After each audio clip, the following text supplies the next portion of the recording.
Hello friends, welcome back to the my new video guys and my YouTube channel guys. Today friend we are going to upload guys how can we turn off battery power saving mode setting in our device. Friends, you want to off your power saving mode setting, so then how can you off it? Today I will show you in this video guys.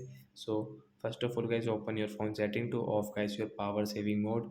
After on phone setting guys, scroll it and click on guys your phone battery setting guys. Tap on phone battery setting guys, tap here. Hence you can see guys your power saving mode setting guys. You don't want to use your power saving mode setting guys, so hence you can off from here. After off guys, come back. Hence you can see guys this battery icon will normal and when we can use our phone without this power saving mode setting. So like that guys, you can off guys your battery power saving mode setting. So that's it guys, thanks for watching the video. Bye bye friends. Friends, do you have any doubt guys related to guys your phone battery setting guys, you can ask me comment section. I will check, I will help you. Bye bye friends.